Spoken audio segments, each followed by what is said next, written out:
right, so our second demo today is a little bit about perspective and showing light in a room and painting a portrait on a wall in perspective. So the first thing I want you to look at is finding your vanishing points all your lines are sort of going to. Guess how wide that front edge of your portrait would be. I've made this a very steep perspective, but it's fine. And then use that to sort of make a educated guess about where it would hit on that side. So it should be equal, just almost, about like how wide it is and how tall the outside rim of it is on the side closest to you. It will be smaller as it moves away from you. So when you get to that edge, once you've gotten the bottom and top drawn, it tells you, you can kind of eyeball a little bit better than how small that back side should be, based on it should still make pretty equidistance between like the width of it from the top as it is the width from the far left side. So that's sort of how you estimate your perspective of your frame itself. See how I've got kind of squares in the corner? As long as those are squarish, I know they're diamonds, but squarish, you're gonna be okay. Then you're gonna remember that the center line of your portrait isn't in the center. It's a little off center, it's further away from you. So that should help you kind of space out what the little person sitting in your portrait on your wall looks like. If I put their face in the center, everything on the other side of that's gonna be a lot more squished. Everything coming towards me is gonna be a lot more stretched out. So I've gone ahead and already done a base layer on the walls here and on the back room, just so we have a sense of like the scale and light of the room.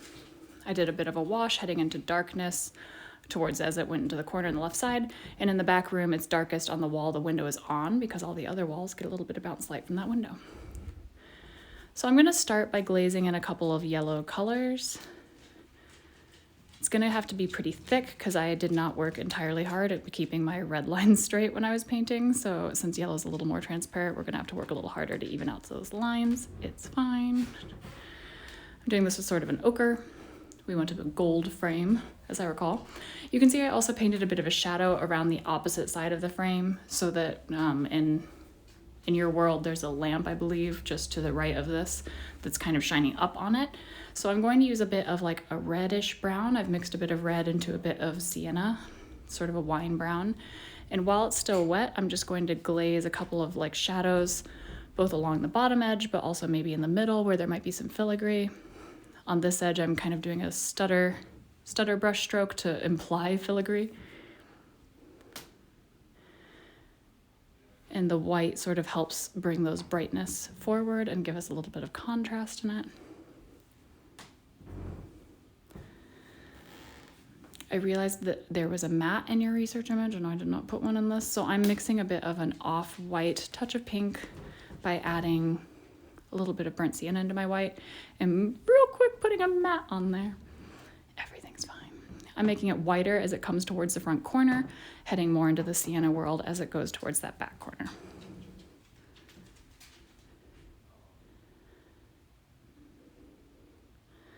The background of the research portrait on a wall that you sent me was kind of a burnt umber, so I'm gonna go ahead and base that in. It was a really like monotone portrait, plus we don't want it to take away too much from the room. So I'm using that burnt umber to just block in a few shadows. I'm letting it become more vague as it kind of tilts away from me. The front edge has a higher contrast. I'm glazing in just a like little bit of like an orangey skin tone, a little bit of like ochre around whatever the collar of this portrait is. You don't have to be photorealistic in applying your portrait to the page. It can have a little bit of painterly style to it. You don't want it to be so detailed that it steals from the rest of the room, which it easily could become. If you worked really hard at making it like perfect and crisp and it was the most crisp thing on the wall, then that would now be your focal point. Adding a few more shadows to help it like sit on the wall and to darken areas where the light isn't getting in behind the edges of those filigrees.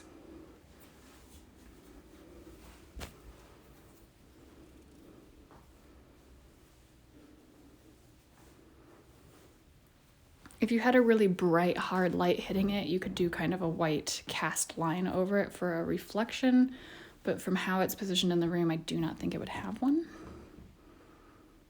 You can always tell me I'm wrong later. Using a little bit of a touch of a navy blue, both to softly, with quite a bit of water in it, to softly shade the mat as that front corner, because if you think about the raised edge of the frame, it wouldn't allow light into that corner, and to also help sell like the depth of the frame on the back side. So a little bit more shadowing essentially.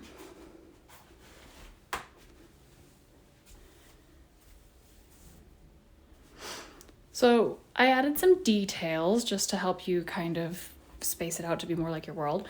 I wanted to do a little bit of an extra demo on here about adding light into a room. So if there's a lamp on this table that we can't see because it drew too close to the edge, it would cast kind of a yellow light over a lot of the world, up and down, but not so much in the middle. So I've got a bit of a really bright yellow mixed with a little bit of blending medium, and I'm able to create kind of a nice like outward glow from it with that.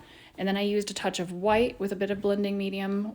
I might have just used water actually on that, and created a cast highlight from the window in the backside, which is a different quality of light that's much cooler, which is why I used white for that, but yellow for this front. Also, all the little highlights that I put in white on that table, it's nice to be able to like put in a white highlight and then use your little bit of yellow over it. It will come across as brighter while still staying a highlight. So you can see where I've let the yellow kind of catch it.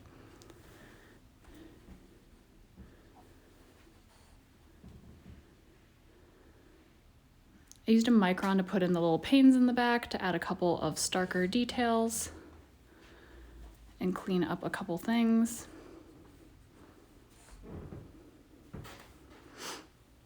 I never line everything, I just line the things that feel like they need it, usually if they're in shadow, or I need higher like contrast, higher detail level in order to show you what's the most important thing in the room. I put in the edge of the lamp so we can kind of understand it. I can use a water marker like a Tombow actually to add more shadows. I just thought that was kind of a fun thing to be able to do if you're talking about adding shadows later in the game. You can do it with a water-based marker like a Tombow, and then you can move it around on top of your acrylics. But the main way I do it, which is what I'm going to start here, is using a little bit of a glazing medium, hay, or some water, and this kind of navy blue. And you can see I've added it already to the back of the table. We've already darkened that back wall. Now I'm going to work a little bit on the floor, the cast shadows from the table. So if the main light is coming from the lamp, it wouldn't get under the table because it's sitting on the table. And a little bit of a cast shadow in that back corner of the room. So like as the light coming through that doorway dissipates as it hits the lamp, it is going to be brightest in the doorway and where we have that highlight. Hope that helps.